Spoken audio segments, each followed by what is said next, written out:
Welcome to Career Tools. This week, giving too many favours. The questions this cast answers are: how do I balance give and take in business relationships? How do I refuse someone who asked a favour? And how do I know if I'm doing too much for others? Finally, after years of waiting, The Effective Manager in book form is available at Amazon and Barnes & Noble and your other retail booksellers, as well as signed copies are available on our website, manager-tools.com. If you want to know the basics of how to manage others effectively in book format, including Kindle and ebook format as well, we encourage you to buy, read, and then implement the guidance in The Effective Manager.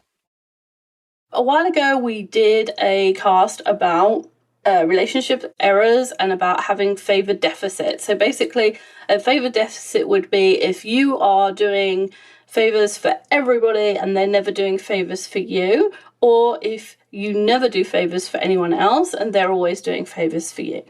And we're going to talk about why that's a bad thing. But when we talk to people about this cast, it's really obvious to them, like if other people are doing favors and you never pay them back, as it were, it's really obvious why that's a bad thing. But it's less obvious why, oh, well, if I do everybody favors, they're going to like me, right? And it's harder for them to see how that's a bad thing. So that's what we're going to cover in this cast. It's a bad thing for two reasons, right? Because there's danger both to yourself for your role and also to your relationships, which maybe is the subtle part that doesn't always make sense right away. Exactly. Yeah. So we're going to talk about building favor parity. And then we're going to talk about the two questions to ask to see whether or not you're doing too many favors, which is, are you delivering quality results? And are you doing the work your boss wants you to do? I'm excited. You are. Do you want to talk about the favor parity? Sure.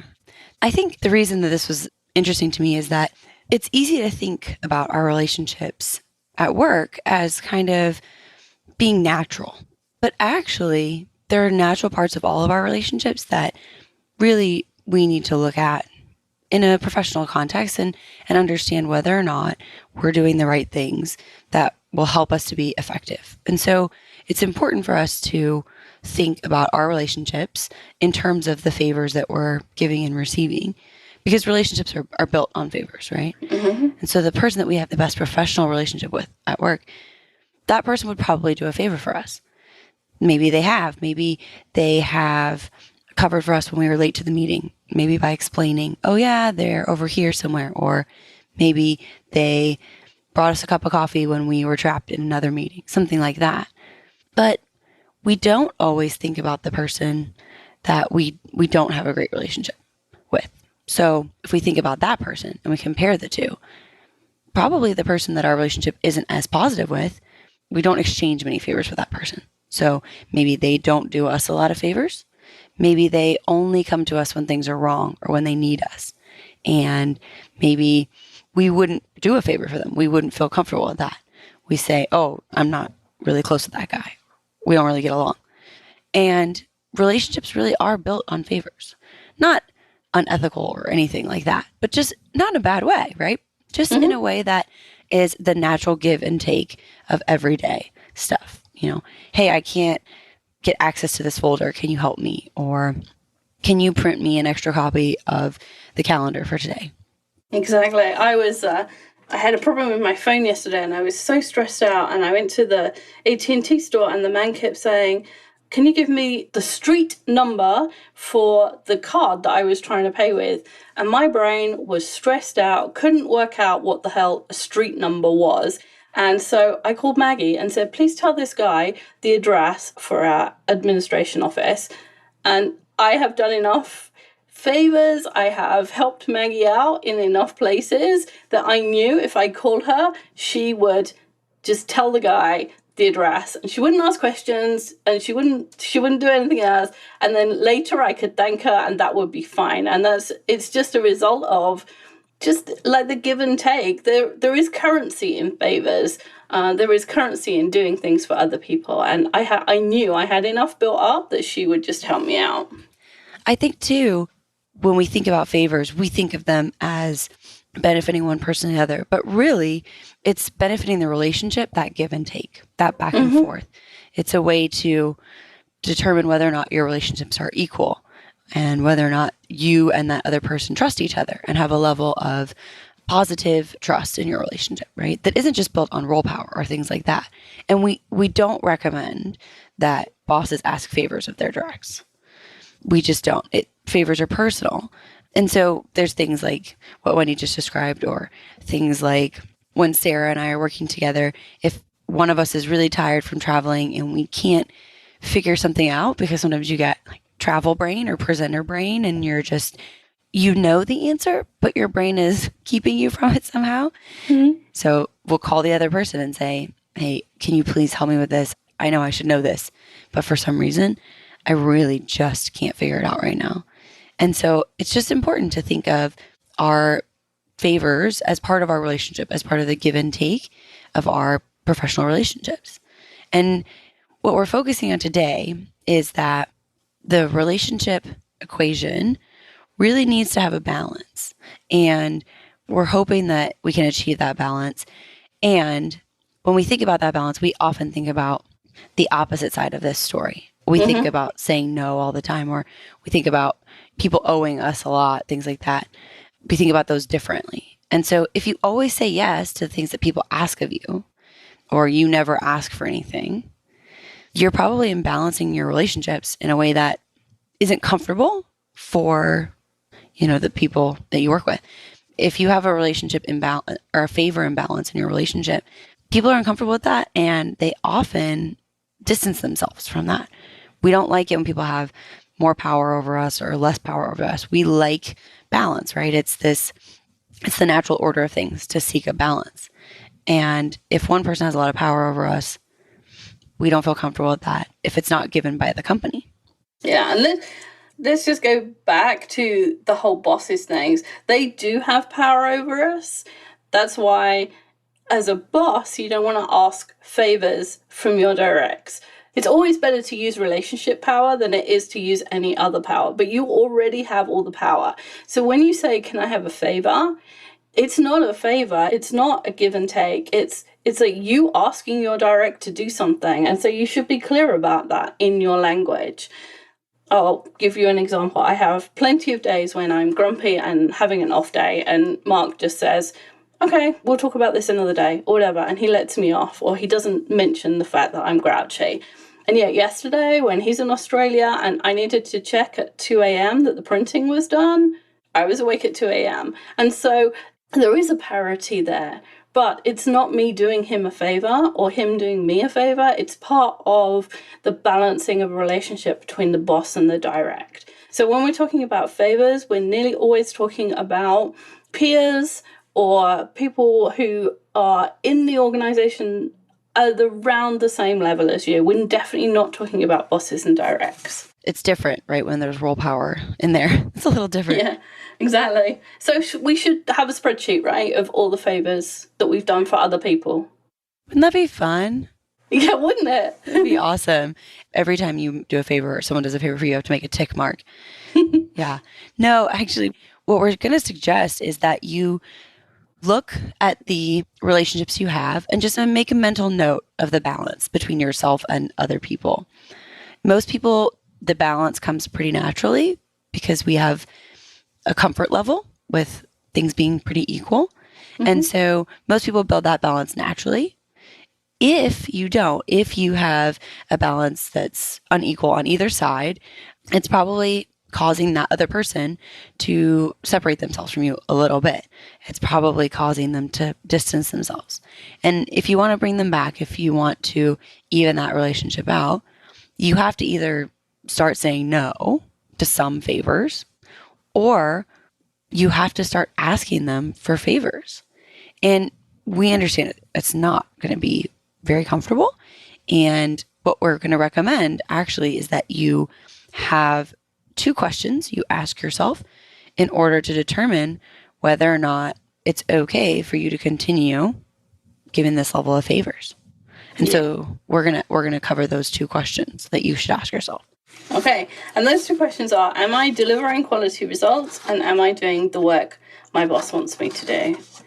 And it's pretty obvious, I think, that if you're not delivering quality results because you're doing favors for other people, then you are doing your own self and your own career a disservice. If you're doing favors for other people, if somebody says, hey, can you fix this spreadsheet for me? And it takes 4 hours for you to fix that spreadsheet, and you get no credit for it because it's not your work. And then your spreadsheet or another piece of work that you're supposed to be doing, when that goes to your boss, it's full of errors because you didn't have time to check it, then you shouldn't have done that favor for that person. You should have said no, because your own work is suffering. And the organization needs everybody's work to be at a certain level.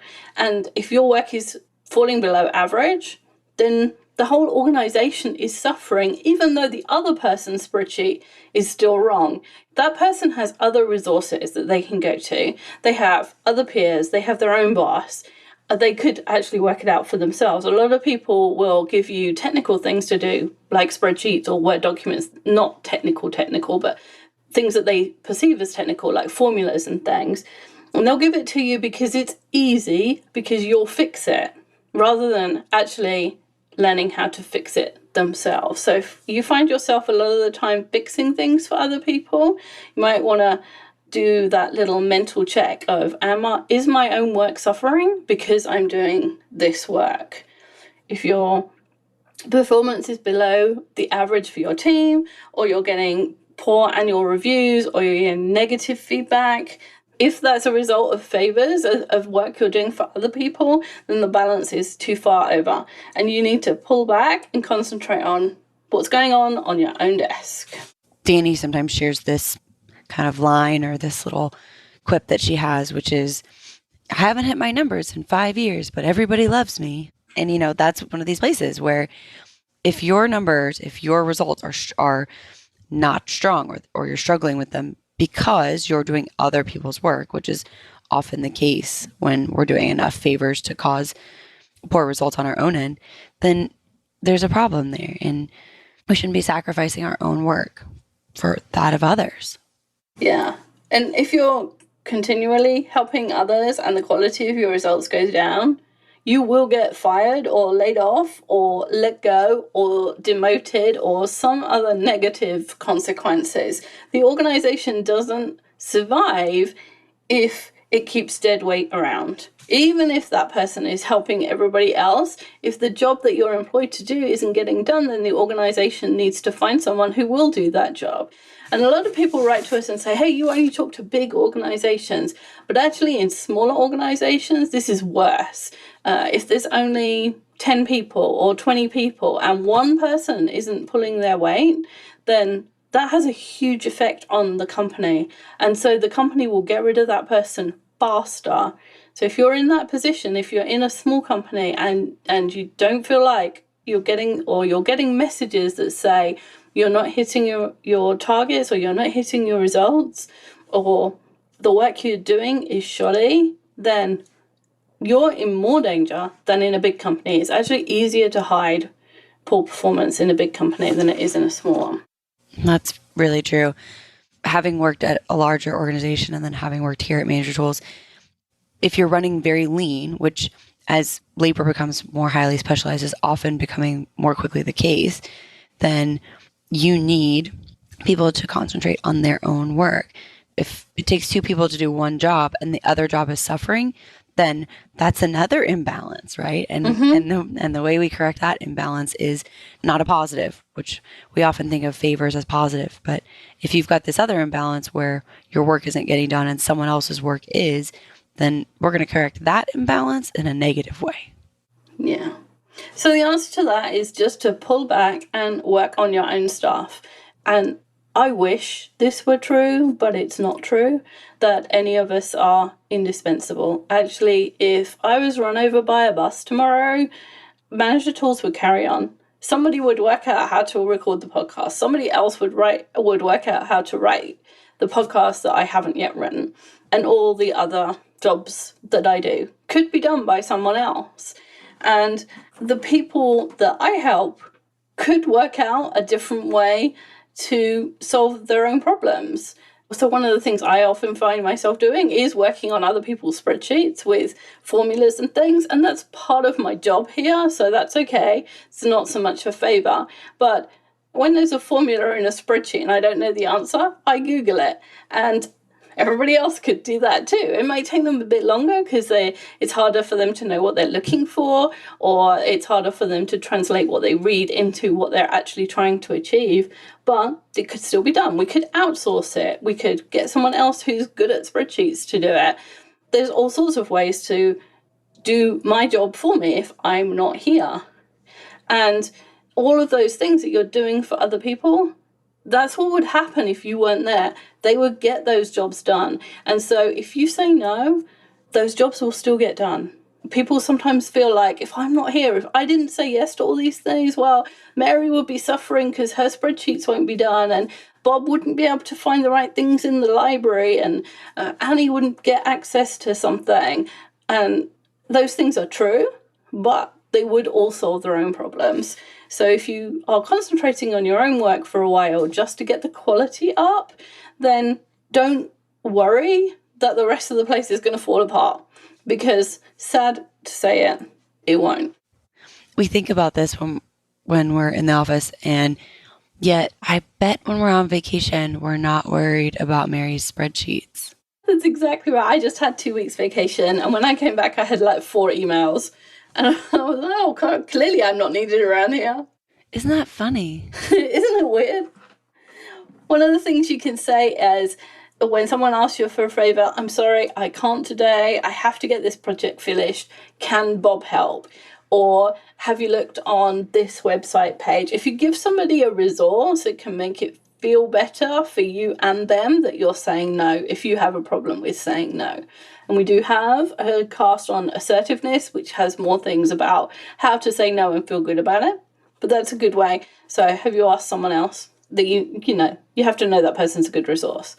But saying no and then offering a resource is a good way to say no without hurting everybody's feelings. So the last question is, are you doing the work that your boss wants you to? Yeah, all bosses all over the world, the base standard, right, should be, and usually is, do what I need you to do. Are you doing what I, as your boss, need you to do? This is true of bosses. This is what they need us to do, is the work that they've assigned to us, the work that is part of our job, right? And this is close to what we were talking about before. Your boss has a list of things that they want you to do. And good bosses, right, they care about you and they assign you work that's valuable to the organization, and the things that they want you to do are reasonable and all those things. And interesting to you, right? That's another thing that good bosses do. Mm-hmm. And still, at the end of the day, they really want you to get the work done that they asked you to do, because it's part of their responsibilities. Right? It's part of what they have to report on and what they have to deliver. And so it's not just about your results. It's about adding to the effectiveness and the results of the organization. And if you do a whole bunch of other things, right, whether you're doing it because you're a really nice person or you just really want to help, it can put you in danger. Even if you're doing a great job, even if Mary's spreadsheets are perfect, it really doesn't matter if your work isn't getting done, because your boss needs you to do your work, right? What they want you to do. And this applies to people who do the work they like to do as well. It's not kind of in this cast, but if there's things that you like to do, but they're not on your boss's list, you fall into this group too, and you're in danger. There's a list somewhere, and you're on it. Yeah, exactly. Yeah, we need to be doing the work that our boss has asked us to do, the work that's important to our boss. And, one of the things that could happen, it's a very extreme example, but one of the things that could happen is you could lose your job. You could be fired or demoted, or your role could fundamentally change because your boss would want someone else in that role doing work that she asks them to do. So it doesn't matter how useful or helpful you're being if there's a big pile of stuff on your desk that isn't being done. It's not a service to the organization if you're not doing your work, that goes with your role and your responsibility. And if you're being checked up on frequently, like your boss keeps saying, have you done this? Have you done this? Have you done this thing I asked you to do? Then that's a really good indication that you're not doing the things that your boss wants you to do. Or you're not prioritizing them in the right order. That sometimes you'll have a list of things to do from your boss, and you decide that one thing is the most important, and that there's this other thing that's completely trivial that you've put at the bottom of the list. And if your boss asks you twice about that thing that you think is trivial, move it to the top of the list, because it's clearly not trivial in your boss's eyes. That's a good point. There's data there, right? Yeah, exactly. So if you find yourself in this situation where you're not getting done the work your boss wants done, you can use the same words that we suggested earlier. I'm sorry, I can't help you with this. I have to get X done. I have to get this spreadsheet done for my boss. I have to get my boss's trip folder done. I have to order something. I have this stuff I have to do for my boss, and I have to get it done now. We try not to say, I can't help you now, or I can't help you today, because there's a little bit of an inference that, oh, I could help you later, or I could help you on another day. And you don't want to give people something, a hook to start another conversation with you. So if you say, I can't help you today, then it's possible that person will come back to you the next day and say, hey, I know you were busy yesterday, but can you help me today? And now you've got to say no all over again. So if you try and say, I'm sorry, I can't help you with that, and not give it a time, then you'll reduce the number of times you have the same conversation. This is one of those places where being careful about what we say can save us a lot of time and energy. And it's a little bit of, here's a prescription for what to say. It's like a little bit scripted so that you can feel comfortable knowing what to say and not having to think and worry. Because a lot of times what we do is, like you said, we worry, what will they do without me? And the answer is, they'll figure it out.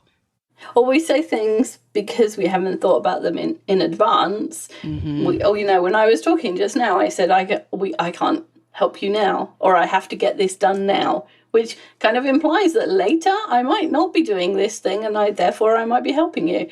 Because I wasn't thinking and I was just talking, it comes out. So it's really helpful to have those phrases and have practiced them. It sounds so stupid to practice things like this, but if you're in this situation, you are probably coming up against this conversation multiple times in a week. So it's worth practicing. And say the words out loud, even if you say them in your car with nobody else listening, because there's something about saying the words in your head that is different from saying them out loud.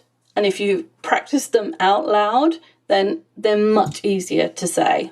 I'm sure there's some brain science that tells you why, but somehow you have to have practiced out loud. It feels good too, I think, if you're in the favor deficit. It feels good to say, in a polite, professional way, and for a reason. Mm-hmm. I'm sorry, I can't help. And maybe there's another resource, or here's why. And that way it makes you feel good, because you know that there's that imbalance there, if there is an imbalance, and you have a reasonable rationale for your behavior. We're not asking you to turn down all favors. We're giving you the things that you should consider, right? The 2 questions to consider. And then also a way to feel comfortable responding politely and professionally in a way that will help your results, so that you can feel comfortable as a professional. And like we said at the beginning, relationships, the currency of relationships is favors. Favors are exchanged, and that's how, or part of the way, that we build relationships. Even exchanges of information in some ways are favors. And helping people out feels good. When Mary comes to you and says, I can't do this spreadsheet, I don't know how to do it, and can you fix my formulas? Saying yes makes you feel competent. It makes you feel like you're needed. It makes you feel like you're smarter than Mary. There's all sorts of good feelings that can come, a little stroke of your ego. But the problem is, if you're letting your ego drive you, then you may not be doing quality work of your own, or not doing what your boss wants you to do. And so if you are on the side of the imbalance where you give all the time and you don't take or you don't ever say no, then you need to pull that back a bit. If you're doing quality work and you're doing what your bosses want you to do and you get a performance rating of the best every year, then it's fine. But in our experience, those people who are always on the side of doing favors for everybody else and not concentrating on their own work, it's usual that those people's performance is suffering. So moderation in everything. I like it. Thanks, Kate.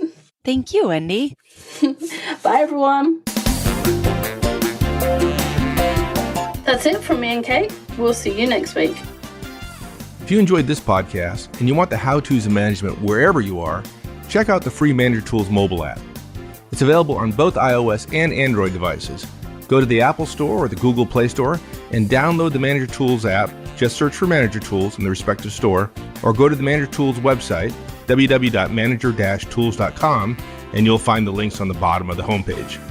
Once you've installed the Manager Tools app, you'll have access to all the Manager Tools and Career Tools shows anytime, anywhere you want. With easy searching of podcasts by category, using the map of the universe, or using built-in search functions, it couldn't be easier. Additionally, if you're Manager Tools personal licensee, you'll have easy access to all the show notes right from the app whenever you want. Go to the App Store and download the Manager Tools mobile app. You'll be happy you did.